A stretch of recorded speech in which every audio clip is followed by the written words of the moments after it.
Très fidèles téléspectateurs, bonjour et bienvenue dans votre émission.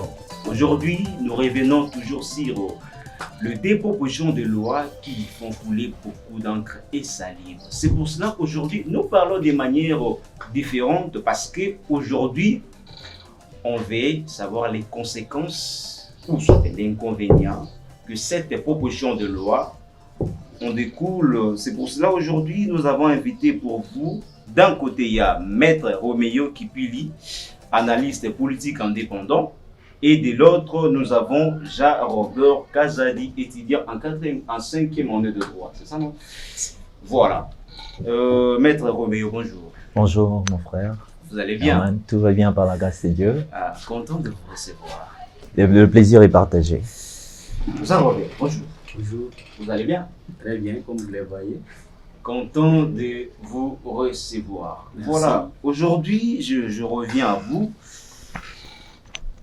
On peut dire que la proposition de loi que Noël de Ntingi Pouloulou, on peut dire, et que d'autres qualifient abusivement la congolité, voilà, est-ce que si on fait passer cette proposition de loi, on pourra dire qu'il faut violer l'article, il faut, n'est-ce pas, ça viole l'article 70, ou soit il faut réviser la Constitution pour que cette proposition de loi puisse passer?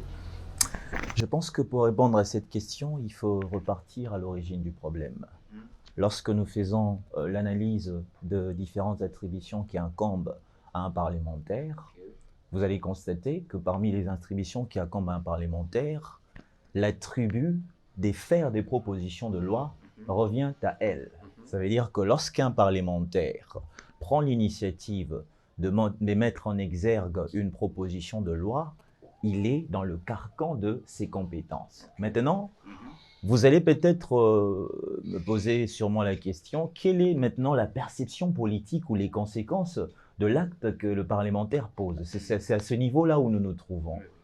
Moi, je pense que lorsque je fais une analyse extra-juridique de la proposition de loi, pour ne pas être trop juridique, je dirais que cette proposition de loi a pour ratio legis ou pour soubassement de protéger le poste clé de la République, notamment le poste du président de la République.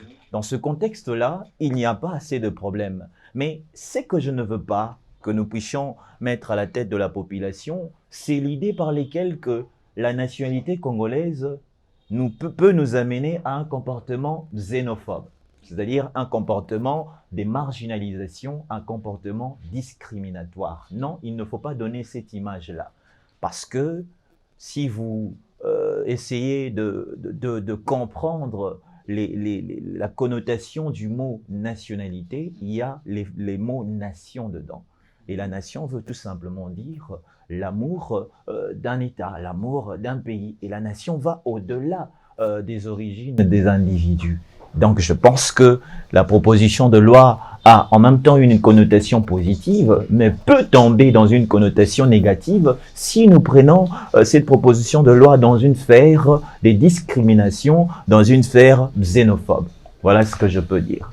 Voilà, Maître Jean-Robert, je vois que vous écrivez cette proposition de loi.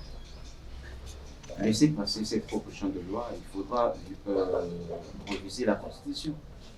Oui, merci encore une fois de la parole et surtout de l'invitation. Je profite aussi de l'occasion pour saluer mon co-débatteur qui est un aîné que je connais bien, que j'apprécie d'ailleurs. Être avec lui dans ces studios à ce moment, c'est une fierté pour moi. Merci beaucoup. S'il faut revenir à votre question, effectivement, la loi, même les gens qui l'ont proposé, en l'occurrence le docteur Noël Tchani qui l'a donné à l'honorable Ntingi Pouloulou, ils ont proposé encore la révision de certains articles de la Constitution. Effectivement, dans cette loi, lorsque j'ai lu, parce que j'en ai ici dans mon téléphone, lorsque j'ai lu, effectivement, vous comprenez que ça va un peu poser un petit problème là à la Constitution, ce qui veut que pour que cette proposition passe, nécessairement, il faut qu'on révise certains articles. Il faut l'article 70, l'article 10. Il y a l'article 10 qu'il faut revoir, l'article 13, Aussi, il faut revoir, septender également. Donc, il y a au moins un bon nombre d'articles qu'il faut aussi retoucher, ça c'est vrai. Ok, donc il faut en fait parler vraiment de cette proposition de loi. Selon l'opportunité de cette proposition de loi, est-ce qu'à l'ère actuelle, cette proposition de loi est opportune? Merci de la question. D'abord, je voulais un peu remonter un tout petit peu de l'histoire de notre pays, l'historique de notre pays. J'ai suivi les débats à la cité, partout. Les débats qui fait couler de l'encre, tel que je venais de le dire, simplement parce que les gens font allusion à l'ivoirité. Je ne sais pas si vous comprenez ce concept. En Côte d'Ivoire, d'où est venue l'ivoirité? L'ivoirité est venue dans le sens où il y a eu un débat vraiment très engagé entre le candidat Ouattara, et l'aider considéré comme étranger, l'aider c'est-à-dire Henri Konan Bédié, et Gbagbo, qui est considéré comme étranger, donc comme un Burkinabé. Alors, pour les faciliter, donc pour chercher à les discréditer, ils ont semé dans les têtes des Ivoiriens l'idée selon laquelle ces derniers seraient burkinabés. C'est comme ça qu'ils ont pensé à l'ivoirité, c'est-à-dire créer. Donc si on entrait dans cette logique, on pourra dire qu'on a créé cette proposition de loi pour écarter certaines personnes du course. J'en viens, je suis en train de venir, excusez-moi, de terminer l'idée. L'ivoirité fait allusion à la nationalité ivoirienne. Donc, c'est comme ça qu'ils ont créé ce débat-là, pour savoir qui est ivoirien, qui ne l'est pas.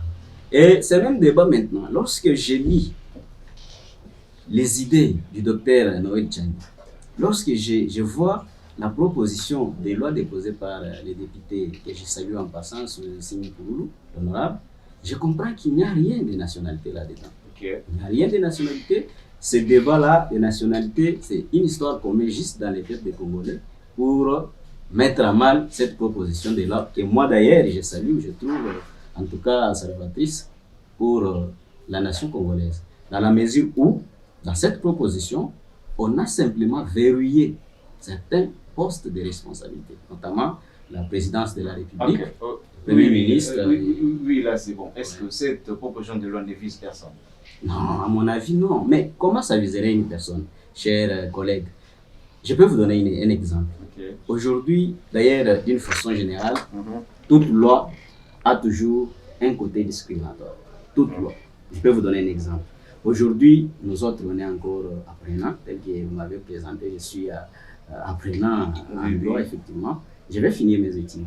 Je peux aussi, oui, je suis en LD, effectivement. Je vais finir mes études d'ici là. Je peux aussi avoir les ambitions politiques.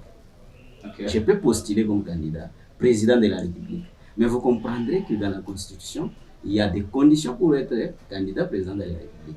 Il faut être effectivement de nationalité congolaise, ça c'est déjà. Il faut avoir au moins 30 ans. Et si moi j'ai aujourd'hui, par exemple, excusez-moi, j'ai fini l'idée. Si moi j'ai aujourd'hui, par exemple, 29 ans, supposons, donc je serai écarté. Est-ce que c'est pour autant dire que c'est une loi, la Constitution est discriminatoire? Bon, là, on en parlera. Maître Roméo, oui. Cette loi ne vise pas certains individus.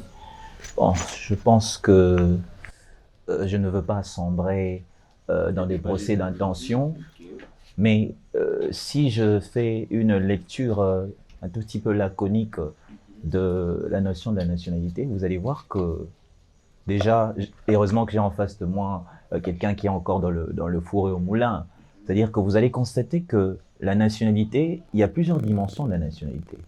Nous avons la nationalité d'origine, nous avons la nationalité par acquisition, et puis nous avons la nationalité, ce qu'on appelle la nationalité de ius soli ou de ius sanguini, n'est-ce pas? Mais lorsque vous êtes une personne qui veut être éligible pour un poste clé de la République, la Constitution prévoit l'hypothèse de la nationalité d'origine. C'est-à-dire que vous ne pouvez pas être président de la République lorsque vous avez une nationalité par acquisition. Vous voyez? Donc, je pense que c'est à ce niveau-là où il y a les débats. Parce qu'on se dit qu'un étranger pourrait atterrir aussi sur le territoire congolais, vivre pendant longtemps, et puis songer à devenir un jour président de la République. Vous voyez? Dans cette dimension-là, moi, je me dis que la proposition de loi Tchani cherche à protéger la plus grande institution du pays. Mais si nous disons que la proposition de loi vise des individus politiques, je pense qu'à ce niveau-là, elle deviendra une proposition qui, en elle-même, est contraire à la Constitution, parce que tous les Congolais sont égaux devant les lois, sont considérés égaux devant nos lois. Ça veut dire que si nous devons marginaliser certaines catégories de Congolais et privilégier une autre catégorie de Congolais, ça c'est pas légal. Donc je pense qu'à notre niveau, nous, étant donné que nous ne connaissons pas vraiment les griefs de la motivation de M. Pouloulou, mais si nous devons nous arrêter sur la proposition de loi, comme j'ai dit au départ, que ça rentre dans ses attributions, il faut faire avancer le pays, il faut protéger les grandes institutions du pays, et l'on peut prendre une proposition de loi pour protéger les postes clés. Mais cela ne doit pas discriminer, marginaliser une autre catégorie d'individus. Oui. D'accord, merci. Cela ne doit pas discriminer une autre catégorie d'individus. Monsieur Jean-Robert, parlons de l'infiltration.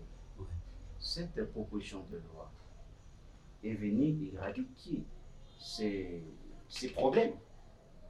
Oui, la solution aux problèmes que nous avons depuis un certain moment. Moi, je pense que les problèmes aujourd'hui, excusez-moi un peu d'aller avec une discrétion, une digression, si je peux bien me prononcer. Cette problématique aujourd'hui que nous constatons dans la tête des populations qui pensent que cette proposition viserait un certain nombre de personnes, moi je pense que c'est un faux débat, tel que l'aîné venait de le dire. C'est un faux débat. Pourquoi? Parce que, effectivement, je l'ai dit si haut, que la loi, toute loi, a toujours un caractère discriminatoire. Donc, parlons en fait de cette en fait, toute proposition de loi, il faut que ça vienne résoudre un problème. Effectivement. En fait, cette proposition de loi est venue résoudre quoi comme problème? Ici, depuis 1960, nous avons un sérieux problème, le problème de la balkanisation. Vous comprenez? Et ce problème aujourd'hui, c'est une menace. Jusqu'à l'heure où nous parlons, c'est une menace. Nous sommes un seul pays au monde avec au moins 9 voisins. Si je ne me trompe pas, 9 ou 10. Vous comprenez que aucun pays dans le monde, et avec ce que nous avons comme richesse, nous sommes menacés du jour le jour. C'est que nos voisins qui nous entourent, ils ont toujours tendance à avoir pour chacun au moins une partie de notre territoire, surtout avec tout ce que nous avons comme richesse du sous-sol. Comprenez que si nous n'arrivons pas à verrouiller l'accès à certaines fonctions, certaines hautes fonctions de notre pays, mais ne soyez pas surpris qu'après autant d'années, parce que cette génération passera, nous tous, nous allons passer, on va faire notre parcours, on va passer. Mais la génération future, nos enfants, nos petits-enfants et les autres, nous allons les léguer quelle sorte d'État.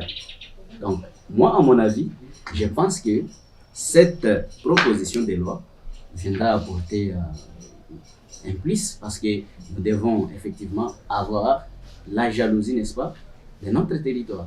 Nous devons conserver l'intégralité de notre superficie. En fait, conserver l'intégrité de notre superficie.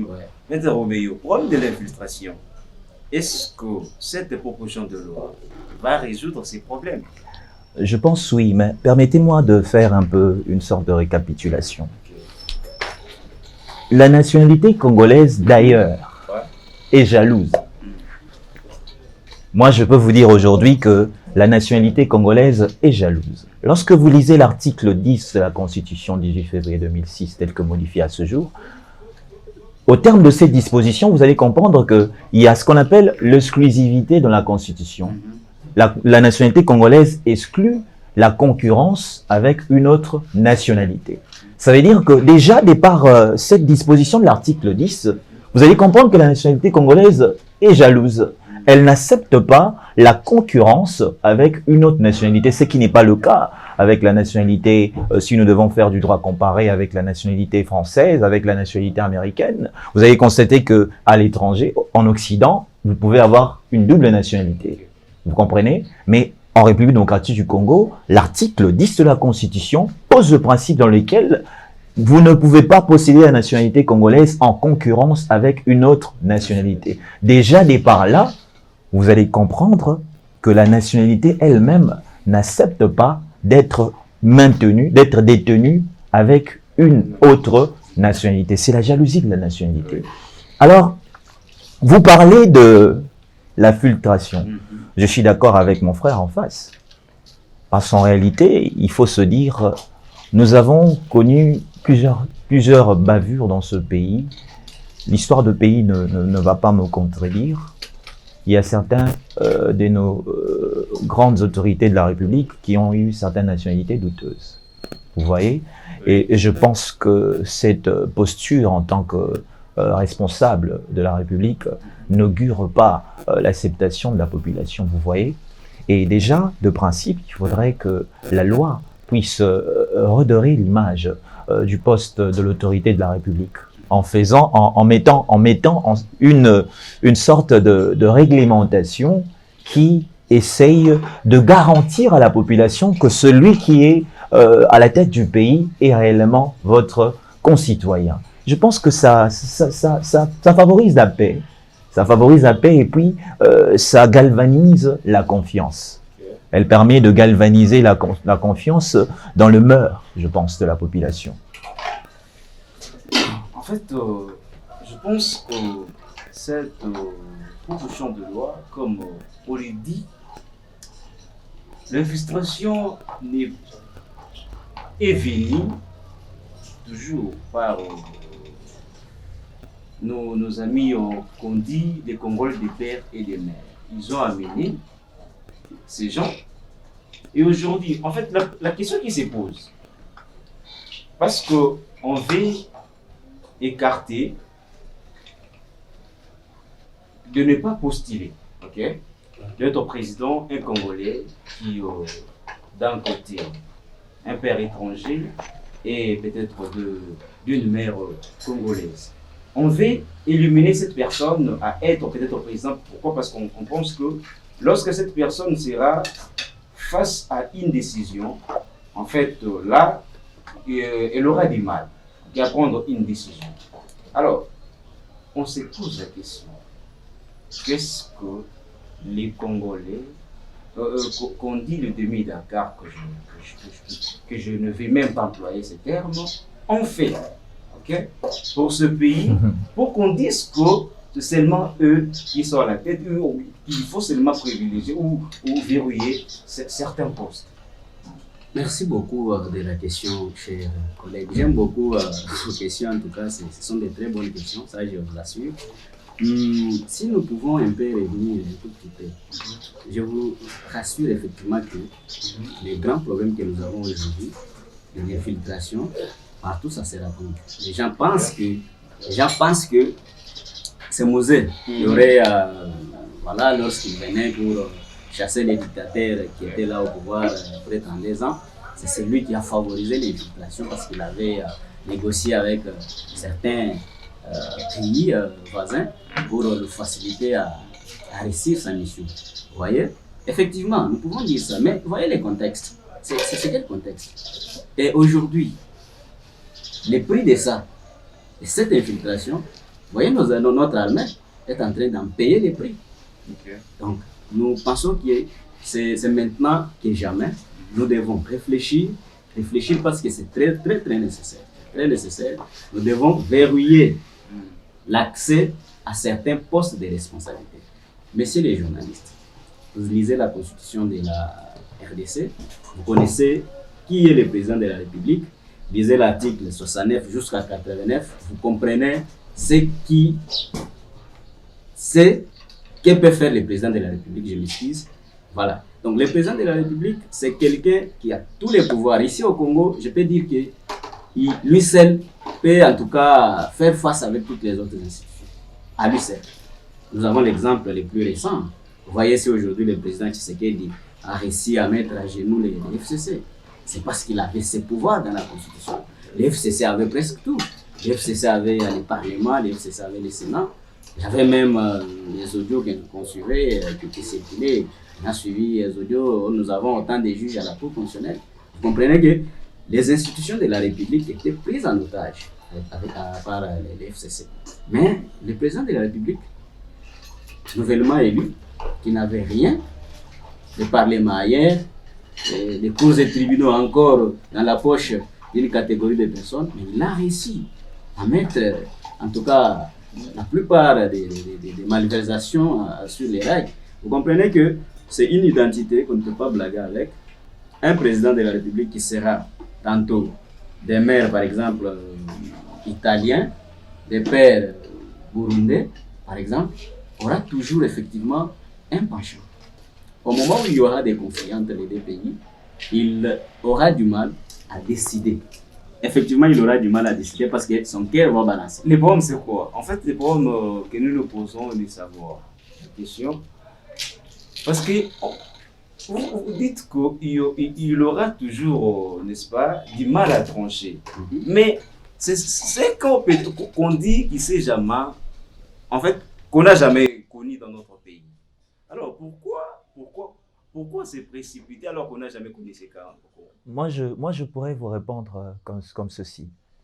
Nous sommes un pays qui est dans une phase d'ascendance. Okay. Je voudrais dire en d'autres termes que nous n'avons pas encore l'expérience de la France, nous n'avons pas encore l'expérience des États-Unis, nous n'avons pas encore l'expérience, même pas de l'Afrique du Sud, parce que nous sommes un pays post-conflit. La République démocratique du Congo est un pays post-conflit. Vous voyez? Et donc, les cas d'espèce, les cas dont vous faites allusion, ce sont des cas intéressants. Ça veut dire que moi, je suis de ceux qui pensent qu'aujourd'hui, la nationalité va au-delà même des origines. Vous voyez? Donc, vous pouvez avoir un étranger, mais qui aime votre pays. Vous voyez? Voilà pourquoi la conception de la nationalité française s'est dit, vous aimez la France, vous êtes français. Vous voyez? Mais maintenant, le seul problème qui se pose chez nous est que les cas d'espèce ne peuvent pas s'adapter en République démocratique du Congo parce que nous sommes un pays où nous avons une démocratie à la congolaise.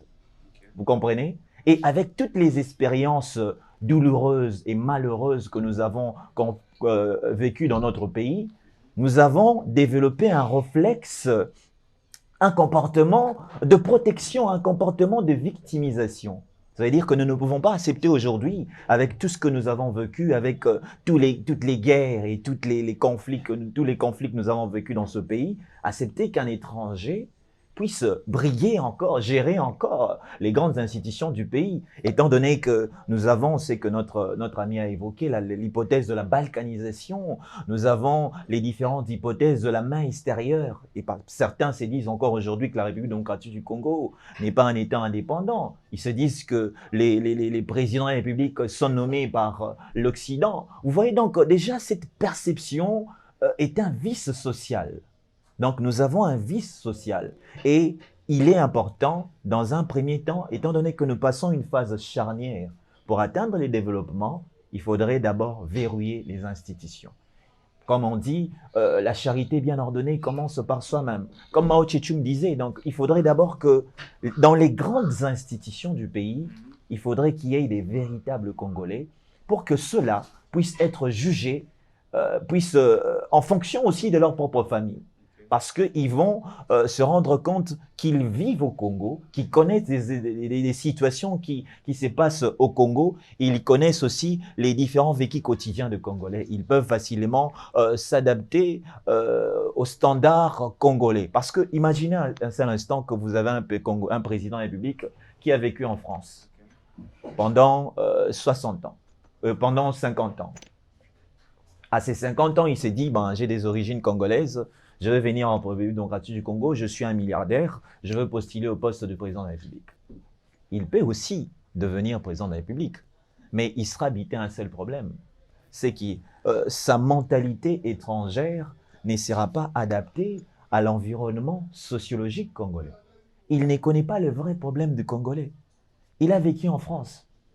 Donc, c'est un Congolais de par le sang, mais dans la mentalité, c'est un blanc, c'est un étranger.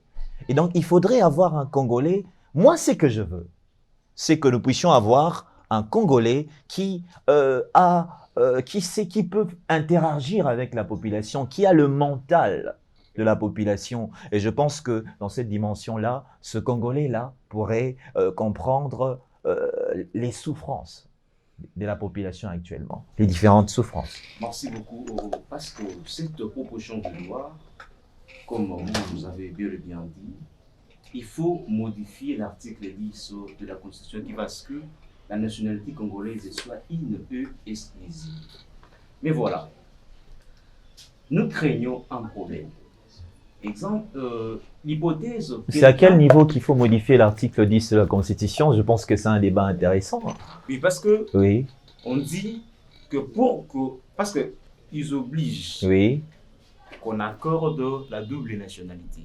Et comme l'article 10 fait à ce que la nationalité congolaise soit seulement une et la nationalité congolaise, excusez-moi, la nationalité congolaise. Pas une et exclusive. Oui. C'est-à-dire, il faudrait normalement modifier la Constitution pour que nous puissions faire entrer, n'est-ce pas, cette disposition. Et c'est pour cela, on dit, si on modifie l'article 10 de la Constitution, ok? Ouais.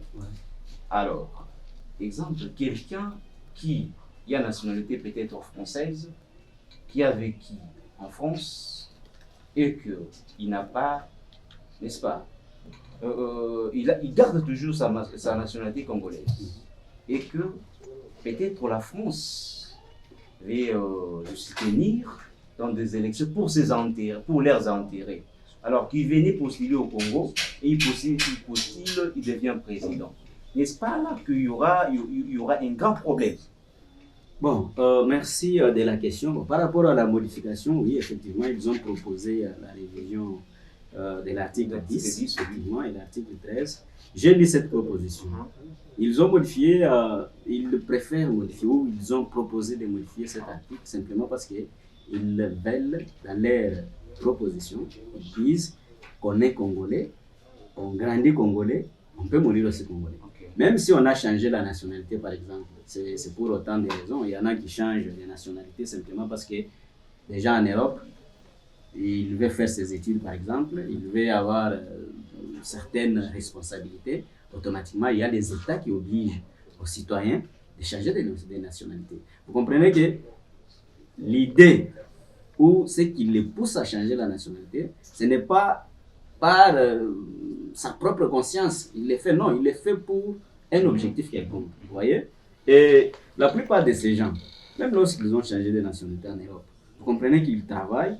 Des fois, ils supportent autant de familles ici à Kinshasa. Donc, il est bien sûr français, mais ce genre de personnes peuvent être soutenues par la France, peut-être par ces États-là et venir... Non, je ne pense pas. Je ne pense pas. Mais la France ne peut pas... Si la France a besoin de soutenir un candidat, ça ne suffit pas qu'il soit déjà français ou comment, non. Il suffit seulement ici même un Congolais de père et de mère, supposons. Et si la France, par exemple, met les moyens en jeu, par exemple, il estime que tel est malléable, il est facilement corrompu, la France peut le soutenir. Et pourquoi la France va seulement attendre que la personne soit déjà sur son sol français et puis... Non, c'est ça. Oui. Non, je pense que c'est le seul point où je ne partirai pas en connivence avec mon collaborateur. C'est-à-dire que c'est le seul point où je devais m'écarter de sa logique, parce que je pense que l'opportunité, il y a un défaut d'opportunité pour la révision de l'article 10 de la Constitution du 18 février 2006, tel que modifié à ce jour. Et je vais le démontrer. Pourquoi? Parce que de 1, la ratio légis de la proposition de loi Noël Tchani devrait par contre soutenir l'hypothèse de l'article 10 de la Constitution du 18 février 2006, pour rester cohérent dans sa logique. L'incohérence commence comment? Comment voulez-vous que vous puissiez protéger le poste clé, notamment le poste du président de la République, mais en ouvrant de brèches pour la double nationalité pour d'autres citoyens congolais? Je pense que c'est une contradiction, c'est illogique, c'est paradoxal. L'article 10 de la Constitution pose le principe de la nationalité congolaise est une et exclusive. J'ai dit que la proposition de loi met dans la sphère juridique congolaise, dans son article premier, une contradiction. Parce que vous allez comprendre que l'unicité de la nationalité, l'unicité de la nationalité congolaise, excusez-moi, posée à l'article 10 de la Constitution, est une sorte de bouclier que les constituants a mis à la portée de tout Congolais. Maintenant, la proposition de loi dispose que nous devons admettre l'hypothèse de la double nationalité, mais à la seule exclusion que le poste du président de la République, que le Congolais de père et de mère soit président de la République. Je pense que c'est une grande contradiction que, en tant que juriste, je ne peux jamais laisser passer. Et c'est ce que je dis, je pourrais dire, j'appelle même à la personne, le porteur de cette proposition de loi, de revoir cette disposition parce qu'elle dénote une incohérence. Il y a une autre proposition qui est la modification de certains articles. Non, c'est-à-dire qu'il faudrait modifier, mordicus, il faut modifier certains articles de cette disposition. Parce que si nous ne modifions pas certains articles de cette disposition et que nous la regardons comme telle, nous arrivions un jour, comme on dit en droit, nul ne peut se prévaloir de ses propres turpitudes, un jour, cette disposition va nous rattraper. Nous aurons de Congolais de double nationalité sur le territoire congolais. Et du coup, nous allons vivre la marginalisation parce que ces Congolais-là ne pourront jamais être présidents de la République. Ne pourront jamais être présidents de la République parce qu'il faudrait qu'ils puissent faire une déclaration de leur rejet de la nationalité ancienne. Mais d'ailleurs, avec le phénomène IGF, nous avons vécu avec plusieurs autorités de la République actuellement, ceux qui avaient la double nationalité, une fois qu'ils étaient à l'étranger, ils s'est déclaré belge, ils s'est déclaré français. Pourquoi ils se disaient que je ne peux plus être sous la juridiction congolaise? Les cas les plus récents, c'est les cas de celui qui a détourné la rémunération des enseignants. Il s'est déclaré apparemment étranger là où il s'est retrouvé parce qu'il a été retenu sur un territoire étranger. Du coup, l'extradition a posé problème. Donc, je pense qu'en tant que juriste, nous devons rester cohérents dans notre raisonnement. Et je suis de ceux qui pensent que cette disposition de l'article 1er de la proposition de loi doit être revue et être adaptée à l'article 10 de la Constitution du 18 février 2006 pour que nous soyons cohérents. Merci beaucoup, maître Ami Jarod. Vous allez continuer. Merci beaucoup, chers collègues. Chaque fois, lorsqu'il y a une situation dans la société, n'oubliez pas que les lois sont proposées sur base des réalités dans la société, des réalités dans la population. Ce qui fait que chaque fois, s'il y a une bonne proposition qui semble être salvatrice pour la nation ou pour le peuple congolais, si cette proposition entrait en contradiction avec la Constitution, je ne vois pas pourquoi on refuserait de modifier la Constitution. La Constitution a été votée par des humains, par des personnes intellectuelles et responsables. Ce sont les mêmes personnes qui peuvent encore... D'ailleurs, la Constitution elle-même... Il y a quelques dispositions qui sont verrouillées, qui ne peuvent pas... Oui, nous connaissons les articles intangibles comme l'article 220. Mais n'oubliez pas, vous me rappelez les discours de Maréchal Mobutu. À son époque, dans ses plusieurs discours, une fois il a dit, les fruits tombent lorsqu'il est mûr. Mais pendant la tempête, mûr ou n'est pas mûr, les fruits tombent quand même. Donc tout dépend des circonstances et des réalités de la société. Camarade Jarobert, votre dernier mot pour que nous puissions. En tout cas, mais merci beaucoup. Je vous remercie surtout de l'initiative. Vous voyez, nous qui sommes encore jeunes gens, bien qu'on aspire à la politique, en tout cas, nous aimons les cadres pareils. Parce que lorsqu'on est invité dans une émission quelconque, comme vous les faites avec nous, c'est vraiment l'honneur. Voilà, toute l'équipe en tout cas, bravo à vous. C'est un très bon travail. Nous vous serons encore une fois reconnaissants ici. Et surtout, lorsqu'on verra, chaque fois on passe, on essaie un peu de décortiquer quelques sujets de l'air, pourquoi pas. Je remercie aussi les co-débatteurs que j'ai appréciés. Comme toujours, je l'ai toujours apprécié. C'était un honneur pour moi de les croiser encore ici. Merci beaucoup. C'est ici que nous mettons un terme à cette émission. Portez-vous bien. À la prochaine.